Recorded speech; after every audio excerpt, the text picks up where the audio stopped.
Hello guys, नमस्कार। कैसे आप सब? उम्मीद करता हूँ कि आप सभी अच्छे होंगे। साथियों, इस वीडियो में हम कक्षा 12 इतिहास पार्ट 1 के बारे में विस्तार से चर्चा करेंगे। साथ ही इसके पहले हमने इसके अध्याय 10 तक पूरा चैनल पर प्रोवाइड किया हूँ। आप जाके वहाँ देख लेंगे। और जो साथी अभी तक चैनल को सब्सक्राइब नहीं किए हैं, वे सभी लोग चैनल को सब्सक्राइब करके बेल आइकन घंटी प्रेस कर लेंगे और इस वीडियो को ज़्यादा से ज़्यादा प्यार दें, लाइक करें, दोस्तों में शेयर करें।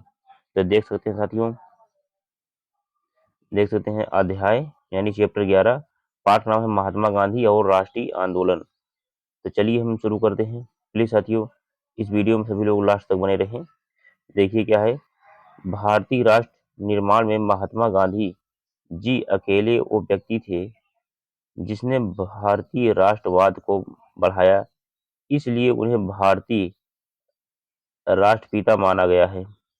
भारतीय स्वतंत्रता में गांधी जी का योगदान अविश्वसनीय है। गांधी जी ने सत्य और अहिंसा के बल पर एक शक्तिशाली औपनिवेशिक साम्राज्य की नीतियों को चुनौती दी। अब क्या है, गांधी जी की भारत वापसी। गांधी जी की भारत वापसी कैसे हुई? नंबर 1, मोहनदास करमचंद गांधी। गांधी जी विदेश में 2 दशक तक रहे और जनवरी 1915 में भारत वापस आ गए। गांधी जी ने इन वर्षों का ज्यादातर हिस्सा अफ्रीका में गुजारा था। वहां वे एक वकील के रूप में गए थे और बाद में वे उस क्षेत्र के भारतीय समुदाय के नेता बन गए। दक्षिण अफ्रीका ने ही गांधी जी को महात्मा बनाया और दक्षिण अफ्रीका में ही गांधी जी ने पहली बार सत्याग्रह के रूप में जानी गई अहिंसात्मक विरोध की अपनी विशिष्ट तकनीकी का इस्तेमाल किया। तो साथियों, इसका स्क्रीनशॉट ले लीजिए। अब फिर नेक्स्ट देखिए आगे।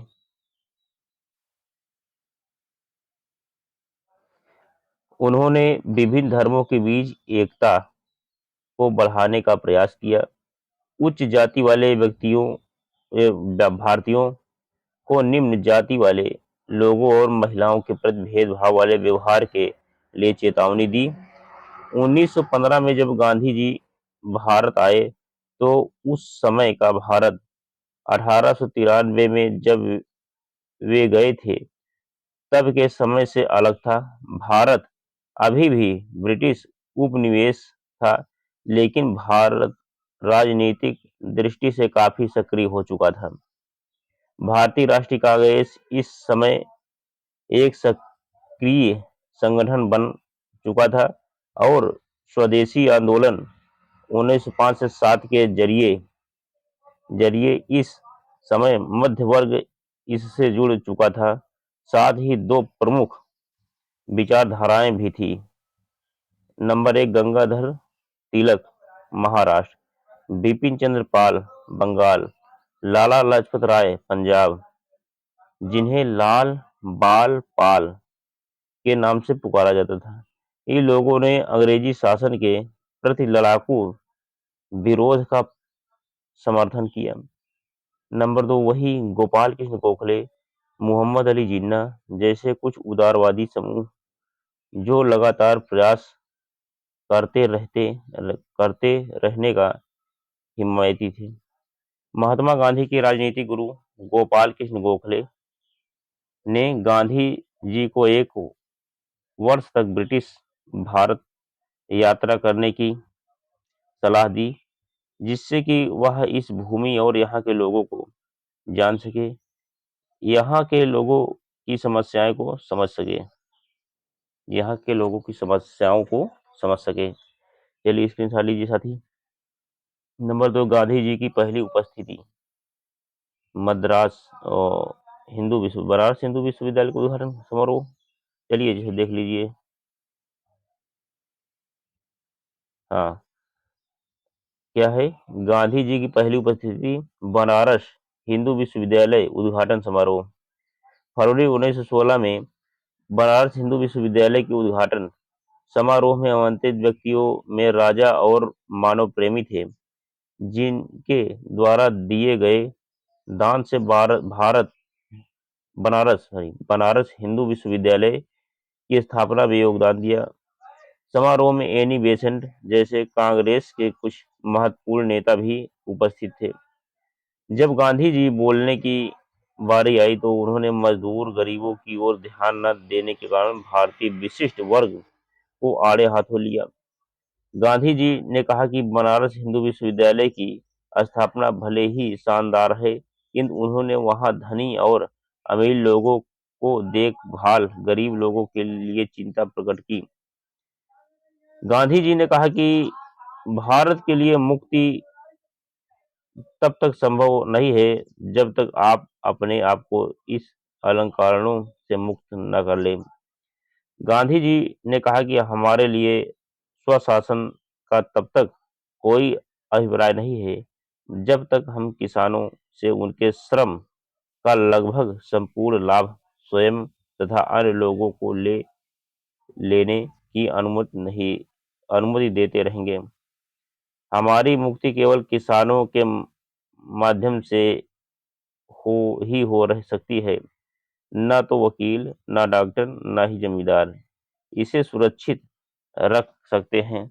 गांधी जी ने स्वयं को बधाई देने के सुर में सुर मिलाने की अपेक्षा लोगों को उन किसानों और कामगारों की याद दिलाना चुना जो भारतीय जनसंख्या के चलिए स्क्रीनशॉट ले लीजिए। भारतीय जनसंख्या के अल्पसंख्यक हिस्से के निर्माण करने के बावजूद वहां श्रोताओं में अनुपस्थित थे। नंबर 3, गांधी जी के शुरुआती आंदोलन। 1917 का वर्ष चंपारण में गांधी जी का किसानों को अपनी पसंद की फसल उगाने की आजादी दिलाने में बीता। 1918 में गांधी जी गुजरात में 2 अभियानों में संलग्न रहे। पहला अहमदाबाद में कपड़े की मिलों में काम करने वालों के लिए काम करने की बेहतर स्थितियों की मांग की। दूसरा, खेड़ा में फसल चौपट होने पर राज्य से किसानों का लगान माफ करने की मांग की। अब आगे क्या है, एक जन नेता और असहयोग आंदोलन। नंबर 1, असहयोग आंदोलन की शुरुआत। Number 1, रालेग tract. 1914 से 18 के विश्व युद्ध के दौरान भारत के सैनिकों ने और पंजाब के बहुत से लोगों ने युद्ध में अंग्रेजों के पक्ष में सेवा की थी। यह लोग अपनी सेवा के बदले इनाम की अपेक्षा कर रहे थे, लेकिन अंग्रेजों ने इन्हें इनाम की जगह रालेग ट्रैक्ट दे दिया। अब स्क्रीनशॉट ले लीजिए इसका चलिए। क्योंकि रालेग ट्रैक्ट था कि जिसको शंका होती थी अंग्रेज लोग गिरफ्तार करवा लेते थे, ये होता था भारतीयों के लिए। तो एक काला कानून उसको मानिए कि थी। यह लोग अपनी सेवा के बदले रालेग क्या हुआ, रालेग ट्रैक्ट दे दिया। चलो यहाँ तो हो गया था। अब अंग्रेजों ने प्रेस पर प्रतिबंध लगा दिया और बिना जांच के कारावास की अनुमति दे दी। अब सर सिडनी रॉलेट की अध्यक्षता वाली एक समिति की संस्तुतियों के आधार पर इन कठोर उपायों को जारी रखा गया। चंपारण, अहमदाबाद और खेड़ा में की गई पहल से गांधी जी एक ऐसे राष्ट्रवादी के रूप में उभरे जिनमें गरीबों के लिए गहरी सहानुभूति थी। गांधी जी ने इस कानून का विरोध किया, थोड़ा टाइप होने में विरोध हो गया, विरोध किया और उत्तरी और पश्चिमी भारत में चारों तरफ बंद का समर्थन किया गया। गांधी जी ने रालेग एक्ट के खिलाफ पूरे देश में अभियान चलाया।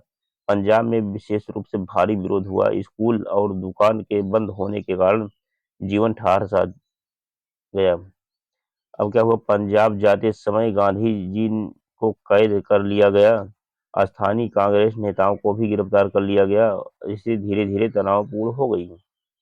अब क्या हुआ, अप्रैल 1919 में अमृतसर में खून खराबा अपने चरम पर पहुंच गया। यहाँ एक अंग्रेज ब्रिगेडियर ने एक राष्ट्रवादी सभा पर गोली चलाने का हुक्म दिया। इस जलियांवाला बाग हत्याकांड में 400 से अधिक लोग मारे गए। यानी 13 अप्रैल 1919 को 13 अप्रैल 1919 को रॉलेट एक्ट हुआ था। कहाँ पे? अमृतसर पंजाब में हो गया था, जिसमें जनरल डायर ने गोली चलवा दिया था। उसके बाद चलिए अब आगे, एक जन आंदोलन की शुरुआत, स्क्रीनशॉट लीजिए साथी। और रॉलेट सत्याग्रह के बाद गांधी जी ने अंग्रेजों के खिलाफ असहयोग अभियान की मांग कर दी। भारतीयों से आग्रह किया कि स्कूल और कॉलेज न्यायालय न जाएं और न कर चुकाएं। महात्मा गांधी ने कहा कि अगर असहयोग का सही तरह से पालन हुआ तो 1 साल में भारत स्वराज प्राप्त कर सक लेगा। अपने संघर्ष का विस्तार करते हुए गांधी जी ने खिलाफत आंदोलन के साथ हाथ मिलाया और हाथ मिला लिए। गांधी जी को ये उम्मीद थी कि असहयोग आंदोलन और हिंदू मुस्लिम एकता ऐसे इसे अंग्रेज शासन का अंत हो जाएगा। नंबर 3, आंदोलन का प्रभाव, किसानों ने कर चुकाना बंद कर दिया। 1921 में 396 हड़तालें हुई, जिसमें 6 लाख मजदूर शामिल थे। उत्तरी आंध्र की पहाड़ियों में जनजातियों ने वन कानून मानने से मना कर दिया। ठीक। अवध के किसानों ने कर नहीं चुकाए। कुमाऊं के किसानों ने औपनिवेशिक अधिकारियों का सामान ढोने से मना किया। अब क्या है, पहली बार असहयोग आंदोलन से अंग्रेजी राज की नींव हिल गई। चलिए स्क्रीनशॉट लीजिए साथी।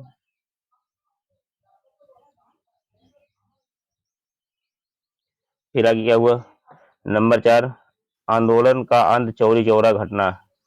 फरवरी 1922 में किसानों के एक समूह ने संयुक्त प्रांत के चौरी चौरा पूर्वा में एक पुलिस स्टेशन पर आक्रमण करके उसमें आग लगा दी। ये कहाँ पे? चौरी चौरा गोरखपुर में है। इस अग्निकांड में कई पुलिस वालों की जान चली गई। हिंसा की इस कार्रवाई से गांधी जी ने यह आंदोलन वापस लेना पड़ा। गांधी जी को यह आंदोलन वापस लेना पड़ा। असहयोग आंदोलन के दौरान हजारों भारतीयों को जेल में डाल दिया गया। गांधी जी भी मार्च 1922 में राजद्रोह के अपराध में गिरफ्तार किया गया। गांधी जी गिरफ्तार कर लिया गांधी जी को इसी में। अब क्या हुआ? नंबर 1, जज जस्टिस CN ब्रूमफील्ड। इस तथ्य को नकारना असंभव होगा कि मैंने आज तक इनकी जांच की अथवा करूंगा, उनसे भिन्न श्रेणी के हैं। आपके लाखों देशवासियों की दृष्टि से आप एक महान देशभक्त और नेता हैं, क्योंकि क्योंकि गांधी जी ने कान की अवहेलना की थी। उस न्यायपीठ के लिए गांधी जी को 6 वर्षों की जेल की सजा सुनाया जाना आवश्यक था। लेकिन जज ब्रूमफील्ड ने कहा कि यदि भारत में घट रही घटनाओं की वजह से सरकार के लिए सजा के इन वर्षों में कभी और आपको मुक्त करना संभव हुआ तो इससे मुझसे ज्यादा कोई प्रश्न नहीं होगा। अब नंबर 2 क्या हो? जज नेता के रूप में गांधी जी। अब क्या हो जाएगा? गांधी जी ने आंदोलन के आम जनता को भी किया, और आंदोलन में केवल अमीर लोग नहीं थे बल्कि, चलिए इसके शामिल किया है ना। चलिए देखो, गांधी जी ने आम जनता को भी शामिल किया गया। आंदोलन में आम जनता को शामिल किया गया। अब आंदोलन केवल अमीर लोग नहीं थे बल्कि आंदोलन में आम लोगों की भी हिस्सेदारी थी, जैसे किसान, श्रमिक तथा अन्य कारीगर। 1922 तक गांधी जी ने अब भारतीय राष्ट्रवाद को बिल्कुल बदल कर रख दिया। 1916 में बनारस हिंदू विश्वविद्यालय में जो उन्होंने भाषण दिया था, उस भाषण में किए गए वादे को पूरा को उन्होंने पूरा किया। अब यह आंदोलन केवल अमीर व्यक्तियों, बुद्धिजीवियों का नहीं था। अब इसमें गांधी जी ने आम जनता को भी शामिल किया। हजारों की संख्या में किसान, श्रमिक और कारीगर आंदोलन में भाग लेने लगे।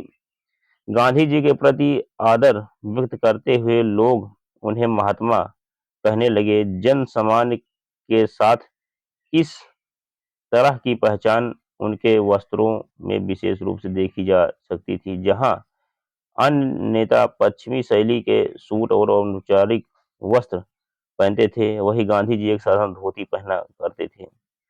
गांधी जी जहां भी गए वहीं उनकी चमत्कारिक शक्तियों की अफवाहें फैल गई।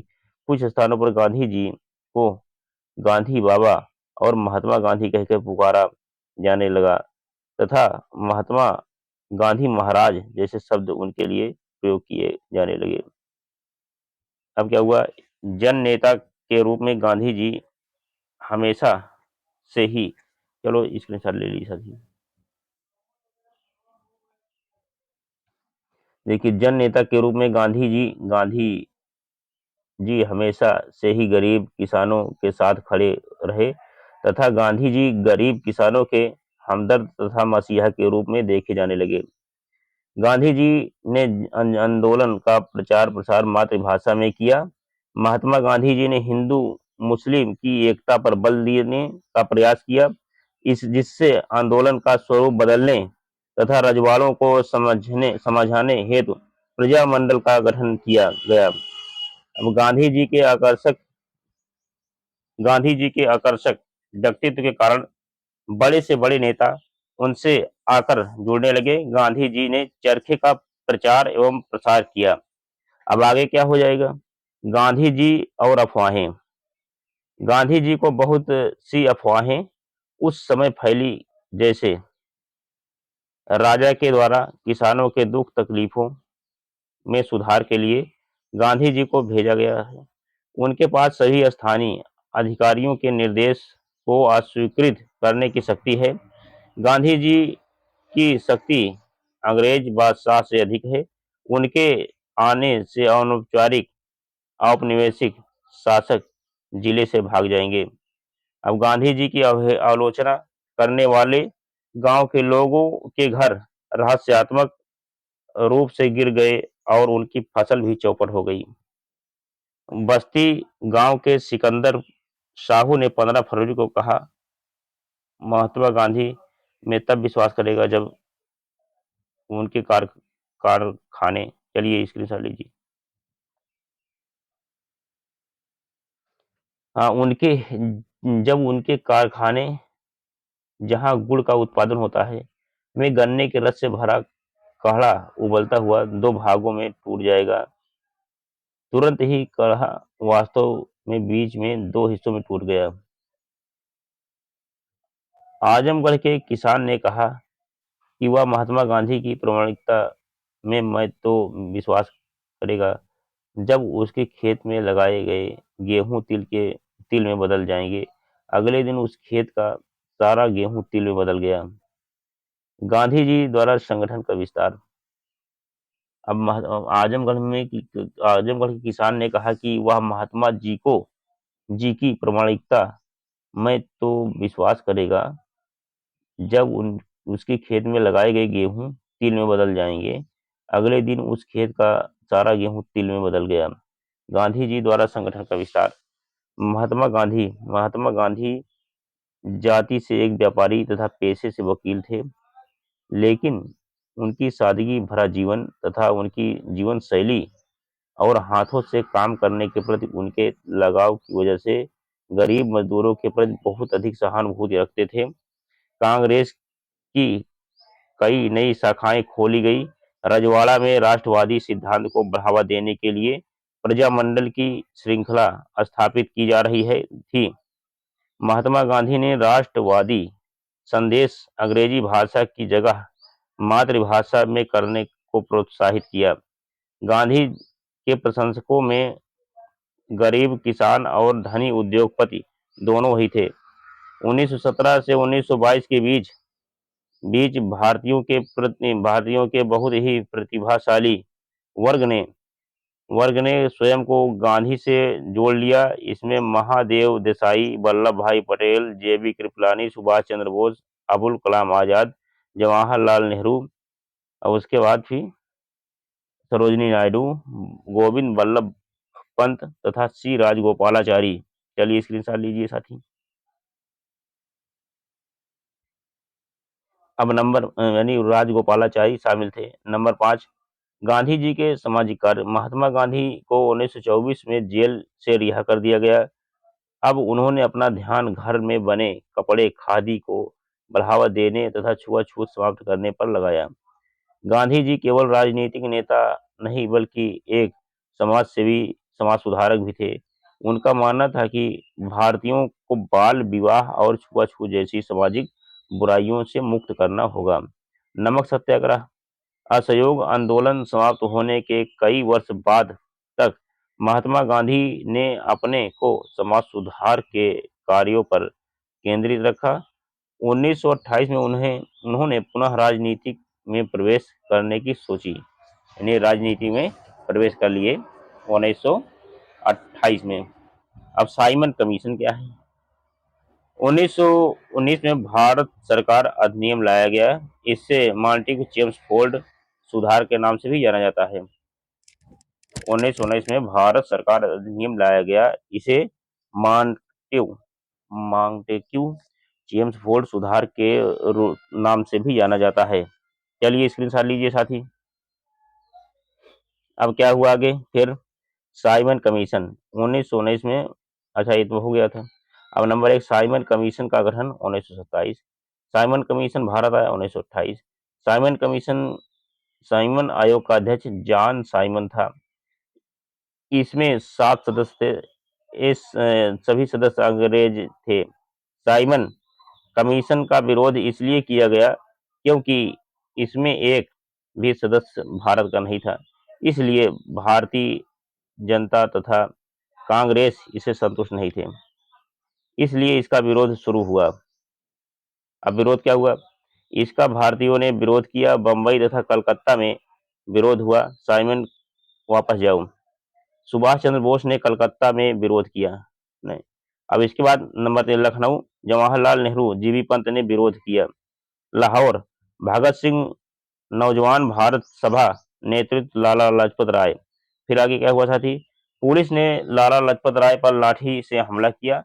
लाला लाजपत राय की मृत्यु हो गई। चलिए स्क्रीनशॉट ले लीजिए इसका।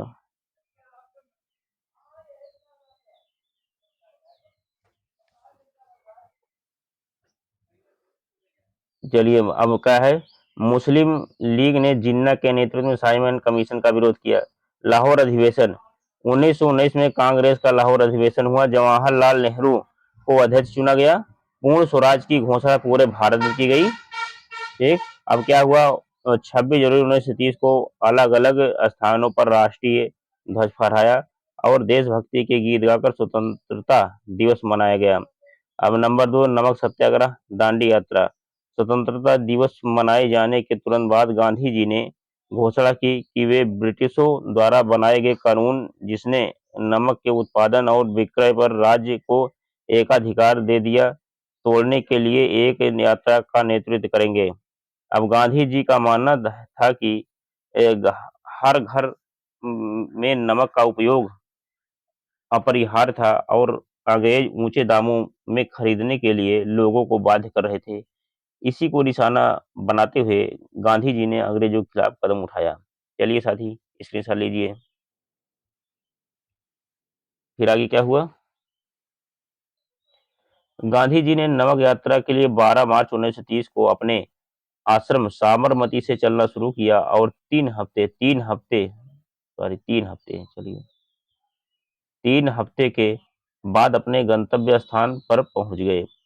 नमक सत्याग्रह एक जन आंदोलन। इस आंदोलन में भी भारी जन समर्थन देखने को मिला।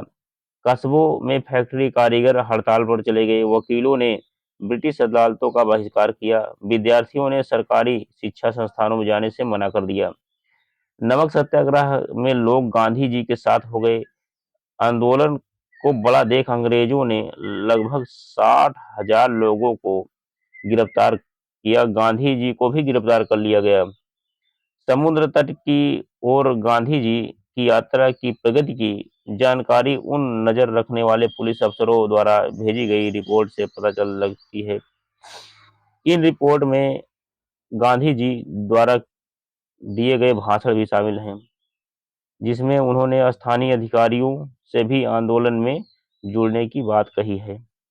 नंबर 3, गांधी जी की आंदोलन के साथ अपील। अब क्या हुआ? वसना नामक गांव में गांधी जी ने ऊंची जाति वालों को संबोधित करते हुए कहा कि यदि आप स्वराज के हक में आवाज उठाते हैं तो आपको अछूतों की सेवा करनी पड़ेगी। सिर्फ नमक कर या अन्य करों को खत्म हो जाने से आपको स्वराज नहीं मिल पाएगा।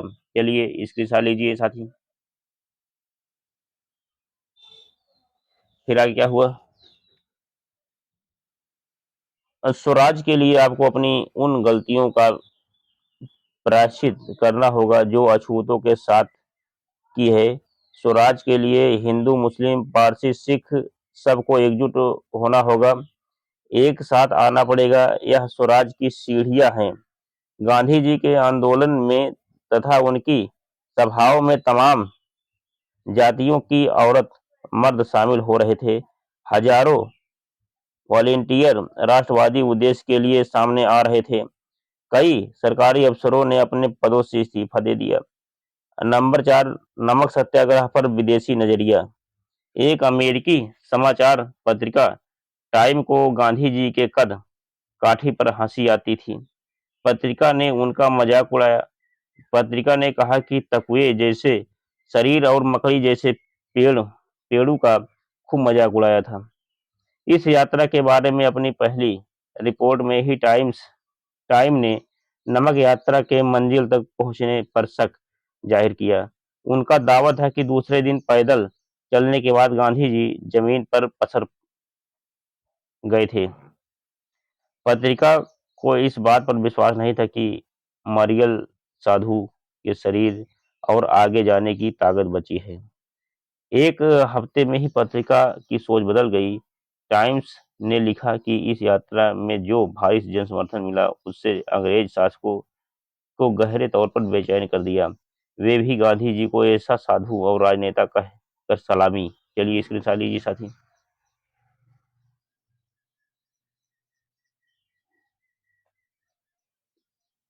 हाँ, ऐसा कहकर राजनेता सलामी देने लगे और ईसाई के खिलाफ ईसाई तरीकों का ही हथियार के रूप में इस्तेमाल कर रहा है। नमक यात्रा 3 कारण से उल्लेखनीय है। इस यात्रा से गांधी दुनिया की नज़र में आ गए। इस यात्रा को यूरोप और अमेरिकी प्रेस ने व्यापक कवरेज दी। इसके द्वारा औरतों की हिस्सेदारी बढ़ी। यह पहली राष्ट्रवादी गतिविधि थी जिसमें महिलाओं ने बढ़ चढ़कर हिस्सा लिया। एक समाजवादी कार्यकर्ता कमला देवी चट्टोपाध्याय ने गांधी जी को समझाया कि वह अपने आंदोलन को पुरुषों तक ही सीमित न रखें। नंबर 3, अंग्रेजों में डर। इस नमक यात्रा के कारण अंग्रेजों का एहसास हुआ कि अब उनका राज बहुत दिनों तक नहीं टिक सकेगा। उन्हें भारतीयों को भी सत्ता में हिस्सा देना पड़ेगा। अब क्या हुआ? संवाद। पहला गोलमेज सम्मेलन 1930। भारतीयों को भी सत्ता में हिस्सा देना पड़ेगा इस बात का। चलिए साथी इसकी हिस्सा ले लीजिए।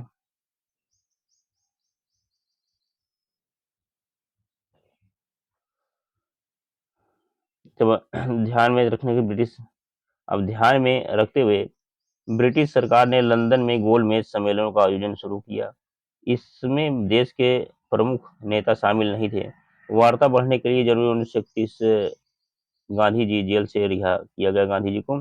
फिर अगले महीने वायसराय से उनकी बैठक हुई। उसके बाद गांधी इरविन समझौते पर सहमति बनी जिसकी प्रमुख शर्तें थी सविनय अवज्ञा आंदोलन को वापस लेना, सारे कैदियों की रिहाई, तटीय इलाकों में नमक उत्पादन की अनुमति देना शामिल था। लेकिन इस समझौते का रेडिकल राष्ट्रवादी होने विरोध किया क्योंकि गांधी जी वायसराय से भारतीयों के लिए राजनीतिक स्वतंत्रता का आश्वासन हासिल नहीं कर पाए थे। अब नंबर 2, दूसरा गोलमेज सम्मेलन 1931। दूसरा गोलमेज सम्मेलन 1931 के आखिर में लंदन में आयोजित किया गया इस जिसमें गांधी जी कांग्रेस का नेतृत्व कर रहे थे। गांधी जी का कहना था कि उनकी पार्टी पूरे भारत का नेतृत्व करती है, पर इस दावे को 3 पार्टियों ने चुनौती दी। मुस्लिम लीग। चलिए स्क्रीनशॉट लीजिए साथी।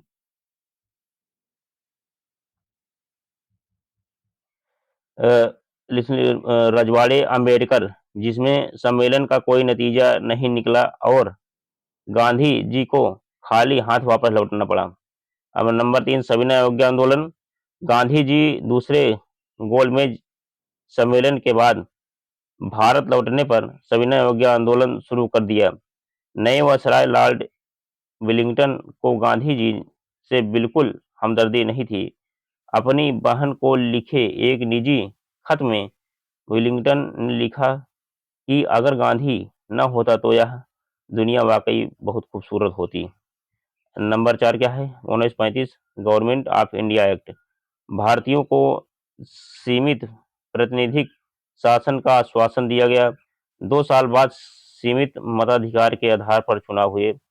कांग्रेस 11 में से 8 प्रांतों के प्रधानमंत्री सत्ता में आए जो ब्रिटिश गवर्नर की देखरेख में काम करते थे। सितंबर 1939 में दूसरा विश्व युद्ध शुरू हो गया।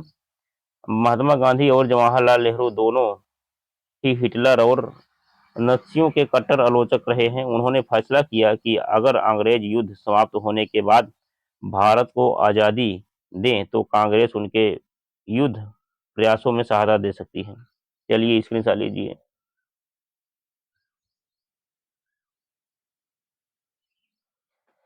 सरकार ने उनका प्रस्ताव खारिज कर दिया। इसके विरोध में कांग्रेस मंत्रिमंडल अक्टूबर 1939 में इस्तीफा दे दिया। क्रिप्स मिशन नंबर 5 क्या है? मार्च 1940 में मुस्लिम लीग ने मुस्लिम बहुल इलाकों के लिए कुछ स्वायत्तता की मांग का प्रस्ताव पेश किया।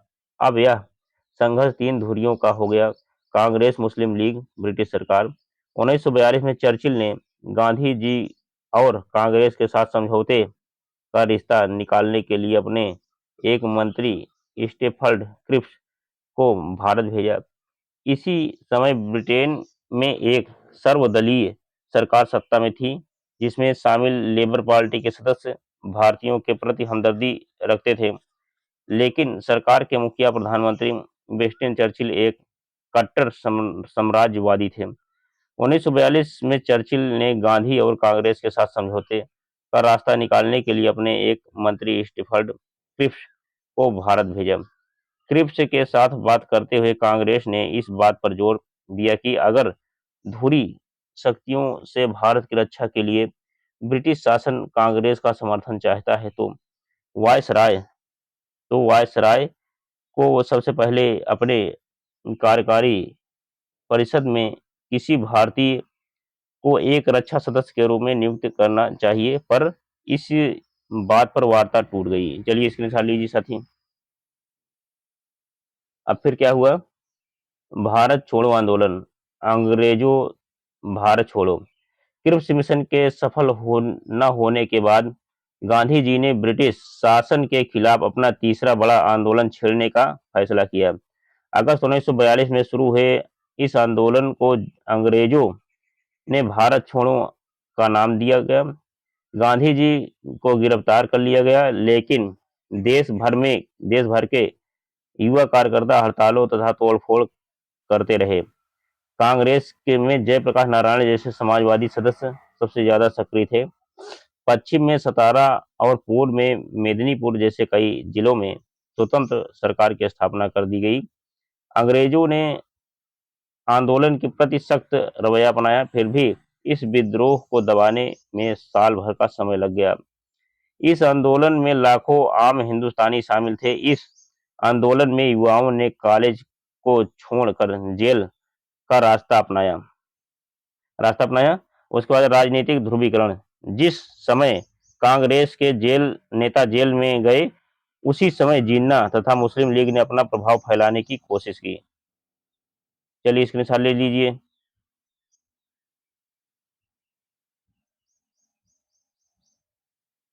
कोशिश जब विश्व युद्ध समाप्त होने वाला था तो गांधी जी को रिहा कर दिया गया। जेल से निकलने के बाद उन्होंने कांग्रेस और जिन्ना के साथ बहुत बातें की। गांधी जी द्वारा हिंदू मुस्लिम एकता का प्रयास किया गया, लेकिन जिन्ना नहीं माने। 1945 में ब्रिटेन में लेबर पार्टी की सरकार बनी। यह सरकार भारत को स्वतंत्रता देने के पक्ष में थी। इस समय वायसराय लॉर्ड वेवेल ने कांग्रेस और मुस्लिम लीग के प्रतिनिधियों के बीच मीटिंग का आयोजन किया। 1946 की शुरुआत में प्रांतीय विधानमंडलों के लिए नए सिरे से चुनाव कराए गए। कांग्रेस को समान श्रेणी में भारी सफलता मिली। मुसलमान के लिए आरक्षित सीटों पर मुस्लिम लीग को बहुमत प्राप्त हुआ। राजनीतिक ध्रुवीकरण हो चुका था। अब नंबर 4 कैबिनेट मिशन क्या है? 1946 में कैबिनेट मिशन भारत आया। इस मिशन में कांग्रेस और मुस्लिम लीग के बीच समझौता कराने का प्रयास किया गया, लेकिन कैबिनेट मिशन इस प्रस्ताव में सफल नहीं हो पाया। फिर क्या हुआ? वार्ता टूट जाने के बाद जिन्ना ने पाकिस्तान की स्थापना के लिए लीग के मांग के समर्थन में प्रत्यक्ष कार्रवाई दिवस का आह्वान किया। इसके लिए 16 अगस्त 1946 का स्क्रीनशॉट लीजिए साथी।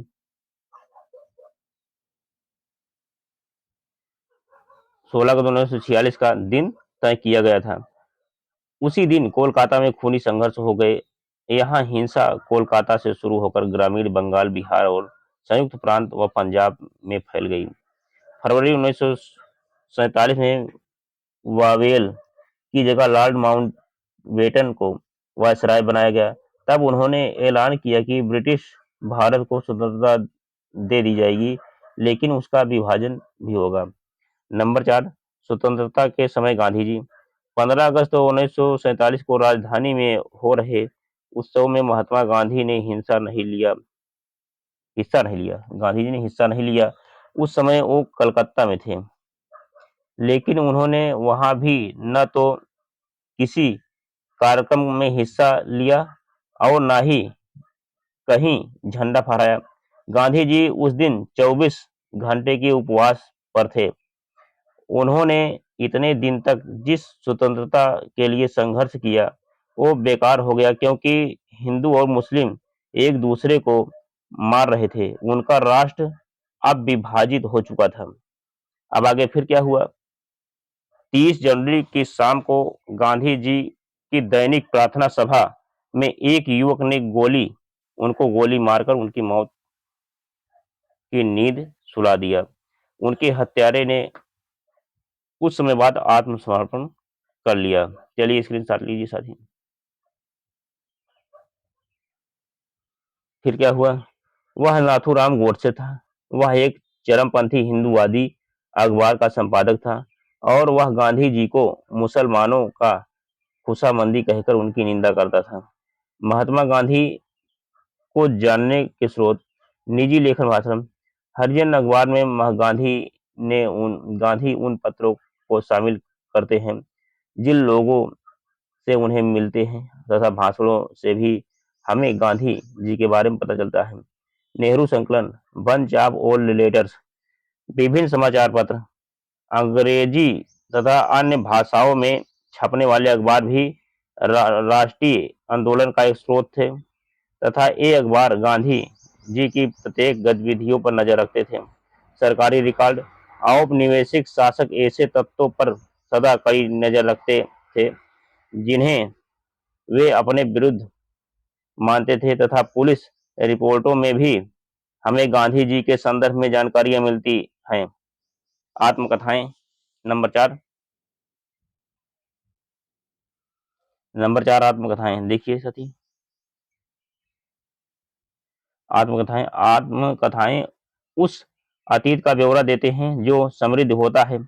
यह आत्मकथाएं स्मृति के आधार पर लिखी जाती हैं, जिनसे पता चलता है कि लिखने वालों को क्या याद रहा एवं क्या महत्वपूर्ण लगा।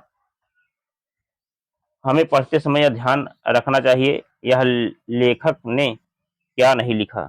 तो साथियों, इसका स्क्रीनशॉट ले लीजिए पूरा। अब इसके बाद हम इसके क्वेश्चन आंसर जल्द प्रोवाइड कराएंगे।